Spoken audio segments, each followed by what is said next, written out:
imagina a seguinte situação. Descobrir que em um único ano, quase metade de todo o dinheiro que circula numa economia inteira foi criado assim, do absoluto zero. Nossa, é muito assustador pensar nisso na prática. Pois é, só no ano de 2020, a base monetária brasileira sofreu uma expansão de mais de 46%. Foram 87 bilhões de cédulas e moedas puramente conjuradas. E a parte mais intrigante não é nem a mecânica dessa impressão, sabe? É a tese de que isso não é um acidente ou uma falha do Banco Central. Exatamente. Segundo a nossa análise aprofundada de hoje, isso seria o motor de um projeto bem deliberado de colapso social. Então, boas-vindas a mais uma exploração de ideias. Hoje a nossa missão é dissecar um material incrivelmente contundente, denso e bom, bem radical. Muito radical.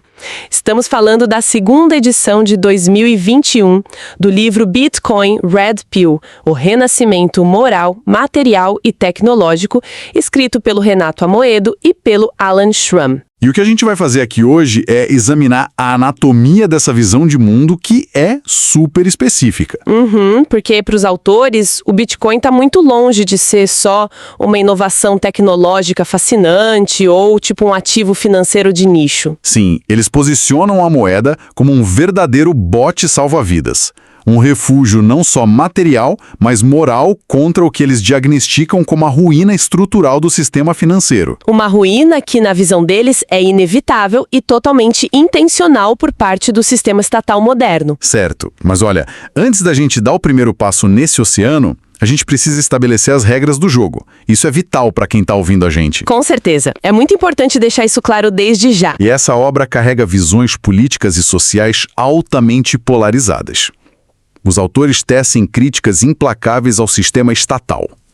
Eles atacam de forma muito dura diversas pautas sociais progressistas e fazem condenações enfáticas às ações governamentais durante crises recentes. Aí a gente está aqui puramente como guias.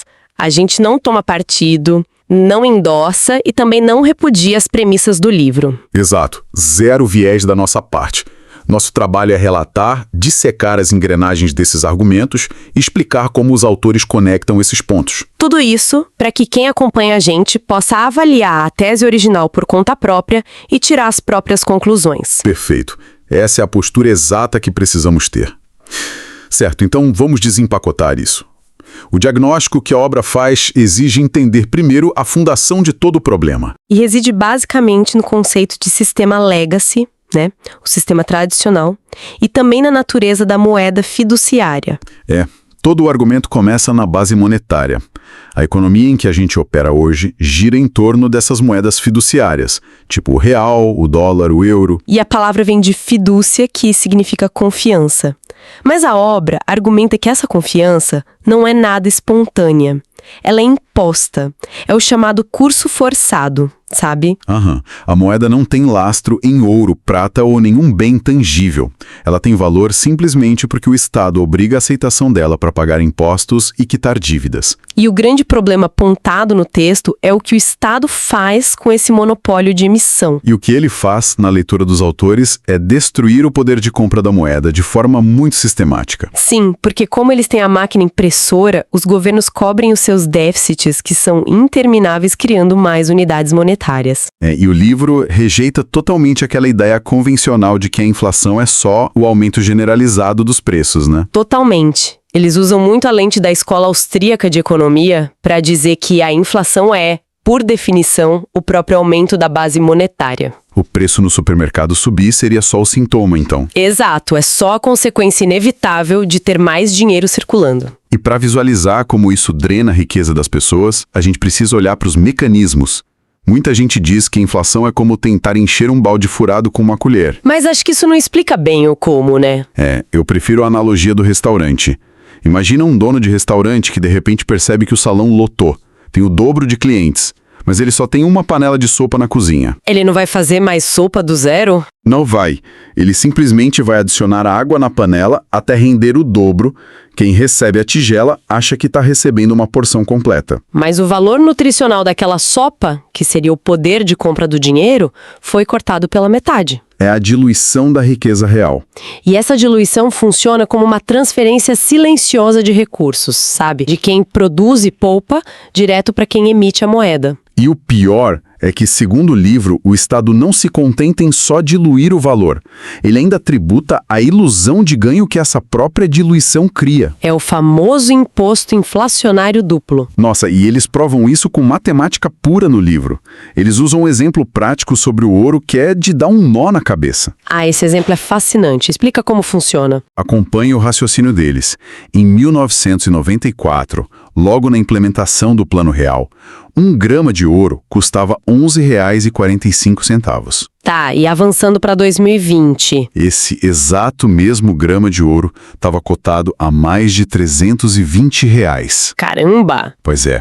Se alguém manteve esse ouro guardado e resolveu vender, o sistema tributário tradicional olha para a transação e diz: que espetáculo! Teve um lucro de quase R$ 310 por grama. Então paga imposto de renda sobre esse ganho de capital. Exatamente. Mas a realidade física daquele grama de ouro não mudou em nada. Não mudou. Ele não produziu dividendos, ele não cresceu fisicamente. A única coisa que mudou ali foi a régua que a gente usa para medir o valor dele. O real derreteu tanto que agora são necessárias 320 unidades da moeda para comprar a mesma matéria que antes custava 11. E a crueldade do mecanismo está aí. Porque aos R$ 320 em 2020, compram muito menos bens reais na prateleira do que aqueles R$ 11 compravam em 94. Sim, a pessoa perdeu o poder de compra real ao longo dessas décadas. Mas segundo a lei do Estado, ela teve lucro. E ainda precisa pagar imposto para o próprio governo que causou a desvalorização da moeda. É literalmente tributar a inflação que eles mesmos geraram. O que introduz de forma muito cristalina a influência da escola austríaca de economia na tese do livro, com autores como Ludwig von Mises e Friedrich Hayek. E através dessa ótica, a gente entende que as taxas de juros deveriam ser o preço do tempo no mercado. Mas quando os bancos centrais imprimem dinheiro de forma artificial, eles esmagam os juros, né? Se desconta a verdadeira inflação, nenhuma aplicação de renda fixa rende de verdade. E essa distorção empurra as pessoas a assumirem riscos enormes na bolsa de valores ou a especularem com imóveis. Isso vai inflando bolhas massivas. É, porque deixar o dinheiro na poupança virou uma certeza matemática de perda no longo prazo. Mas aí vem a pergunta lógica. Se a expansão monetária é tão destrutiva para a população, por que os governos não param? Pois é, por que não fechar as contas direitinho? E é aqui que a obra mergulha em águas bem mais sombrias, viu? Segundo eles, não é um erro de política econômica, né? Não. É uma necessidade estrutural para financiar o Estado Social, o Welfare State, que eles classificam abertamente como um esquema de pirâmide fadado à insolvência. A lógica deles é que o poder estatal precisa de justificativas para crescer. E para continuar expandindo essa influência, ele tem que substituir as redes de apoio mútuo naturais, tipo a comunidade e a família. Substituir pela dependência direta dos serviços do governo. E eles argumentam que isso é feito através de uma engenharia social deliberada. Eles ligam muito essa expansão do Estado ao que chamam de inverno demográfico. Sim, o livro cita que a taxa de fecundidade no Brasil despencou para baixo de 1,7 filhos por mulher. E matematicamente, qualquer taxa abaixo de 2,1 significa que a população vai encolher. Vai encolher e envelhecer muito rápido, o que inviabiliza que a base de jovens trabalhadores sustente os aposentados da pirâmide lá no futuro. Mas os autores vão bem além dos números. Eles culpam pautas sociais específicas. Argumentam que leis com viés feminista e o incentivo à desestruturação familiar criaram o que o livro batiza de Estado Mãe Solteira. Ou Single Mom State, como eles chamam. A tese é que, ao pulverizar a estrutura da família tradicional, o indivíduo perde o último escudo de independência dele. E acaba sendo forçado a trocar a liberdade por auxílios, cotas e subsídios estatais. É uma visão bem polêmica. Bem polêmica mesmo. E a obra leva esse argumento de controle estatal ao ápice quando analisa a recente crise sanitária global. Sim, referindo-se a ela com os termos da própria obra, tipo fraudemia e vírus chinês. Eles defendem que as políticas implementadas, como os lockdowns e a obrigatoriedade de máscaras, não tinham base científica genuína. Na visão do livro, foram ferramentas desenhadas para testar o nível de submissão da sociedade. Eles detalham isso pelo conceito de recuperação em K. Ah, a recuperação em K ilustra bem o que acontece na economia nessa visão.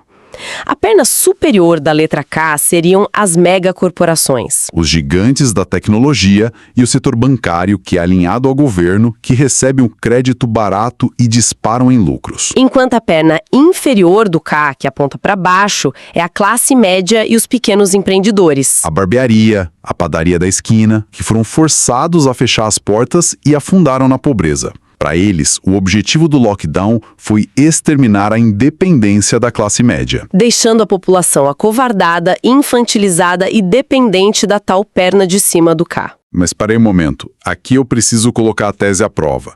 Porque, bom, eu consigo entender a crítica econômica sobre imprimir dinheiro e o imposto inflacionário. Faz muito sentido matemático. Sim, a parte econômica é bem direta. Mas saltar de política do Banco Central para críticas ferrenhas ao feminismo, taxas de natalidade e afirmar que uma crise sanitária foi orquestrada para criar submissão, parece que eles pegaram vários livros de teorias políticas diferentes e bateram num liquidificador. Dá essa impressão mesmo. Como que eles conectam uma linha de código que é o Bitcoin a conceitos como marxismo cultural e engenharia social, sem soar como uma conspiração desconexa?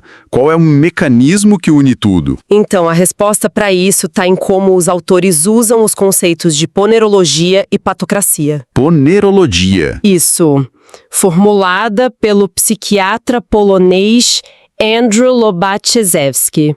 É o estudo de como a injustiça e o mal se institucionalizam nos sistemas políticos. E a patocracia é um sistema de governo gerido por pessoas com transtornos de personalidade, tipo psicopatas no poder.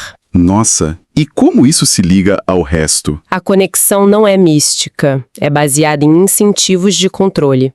Um governo patocrático não tem interesse em uma população rica, educada e autossuficiente. Porque uma população assim não precisa de salvadores políticos, né? Exato, e tende a questionar a autoridade. Ah, então é aí que a inflação entra como arma de fato e não só como um erro contábil? É o cerne da questão. Se o Estado corrompe a moeda de propósito e suga seu poder de compra, ele te mantém preso na base da famosa pirâmide de Maslow. Aquela das necessidades fisiológicas mais urgentes. Comer, pagar aluguel, sobreviver ao próximo mês. Imagina, se você está correndo numa roda de hamster, trabalhando 14 horas por dia só para a inflação e não engolir o almoço de amanhã, você não tem tempo livre ou energia para buscar autorrealização intelectual. Nem para estudar história ou organizar oposição ao sistema. Ao controlar o dinheiro, o Estado arquiteta as pautas da sociedade. Essa é a ponte que eles constroem entre economia e controle social. Entendi. Mas se esse é o diagnóstico terminal que os autores fazem, um sistema falido gerido por patocratas e caminhando para o colapso, o que eles propõem como tratamento? É nesse ponto de desespero analítico que entra o Bitcoin, certo? Sim, e não como uma recomendação de diversificação de carteira na bolsa. É uma cura criptográfica inadiável. E para estabelecer o Bitcoin como solução, o livro volta no tempo para analisar a evolução do próprio dinheiro. Que sempre foi uma tecnologia de comunicação de valor ao longo do tempo. As conchas marinhas já foram dinheiro, mas foram desmonetizadas pelo cobre quando ficaram fáceis de achar. O cobre deu lugar à prata, que deu lugar ao ouro. E o ouro reinou pela escassez e durabilidade, mas tinha uma falha grave.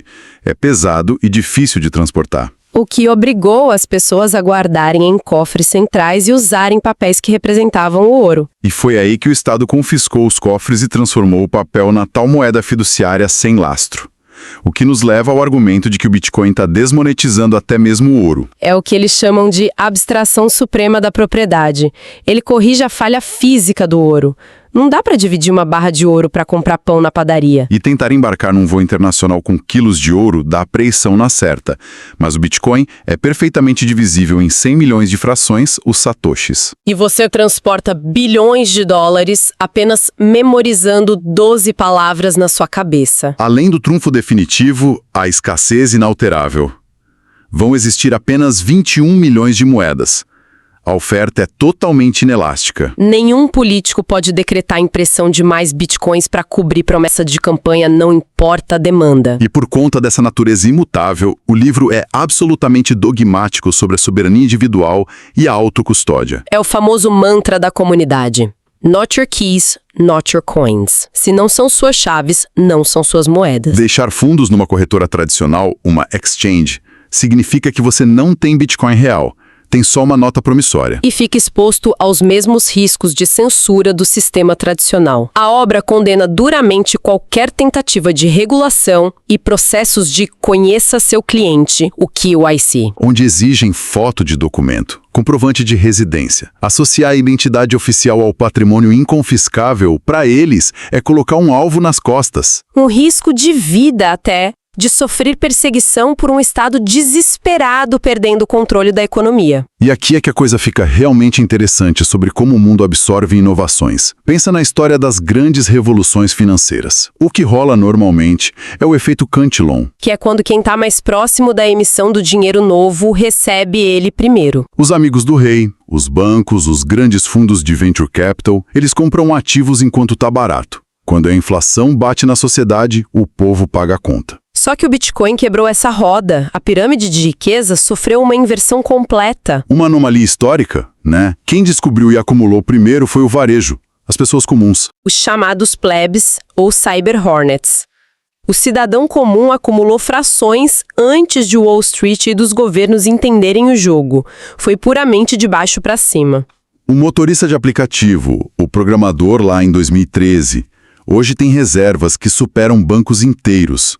É uma transferência de riqueza sem precedentes documentados. Uma nova nobreza natural baseada no reconhecimento antecipado da tecnologia. E se a gente conectar isso ao cenário maior, chegamos ao ultimato da obra. Que envolve a teoria da escolha pública, do James Buchanan, né? Isso. Ela destrói a ideia de que dá para consertar o sistema por dentro. Analisa políticos como atores agindo por interesse próprio para maximizar mandato. Diante dessa estrutura, os autores defendem que é impossível reverter o inchaço estatal através de voto ou abaixo-assinado pacífico. O sistema foi desenhado para se perpetuar. Então, se o ativismo político é inútil, a saída não é passiva. É uma atitude de retirada ativa. Votar com os pés. Desinvestir do sistema e fugir para as nuvens. A Web3 e a criptografia tornam impossível impor controle de capitais contra indivíduos soberanos. O Estado congela sua conta num clique, mas não confisca a senha na sua mente. O Bitcoin é a ferramenta de secessão individual, a porta dos fundos. É sair de um condomínio mal gerido, onde você paga as faturas insustentáveis dos outros.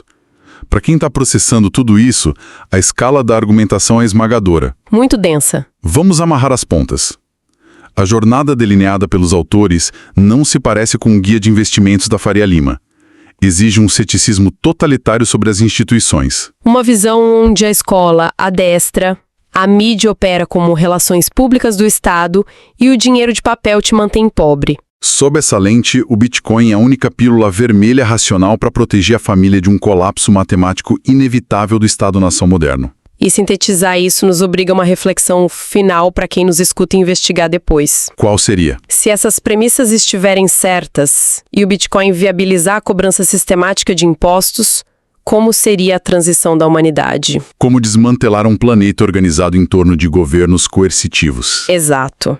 Iríamos para democracias de contratos voluntários ou cidades-estado privadas? Se o Estado não pode mais confiscar riqueza, o que acontece com as fronteiras e a governança global até o final do século? Essa é a grande charada da nossa era. A promessa e a ameaça de uma tecnologia incontrolável. Independente de concordar com as críticas sociais do livro ou não, a mecânica da rede já está reescrevendo o que é propriedade no século XXI. Com certeza, não tem como ignorar o impacto dessa tecnologia, seja qual for a perspectiva. E é exatamente esse tipo de choque de visão que a gente adora trazer para cá. Agradeço muito pela companhia e pelo tempo dedicado a quem ouviu a gente em mais essa intensa exploração de ideias. Até o nosso próximo mergulho.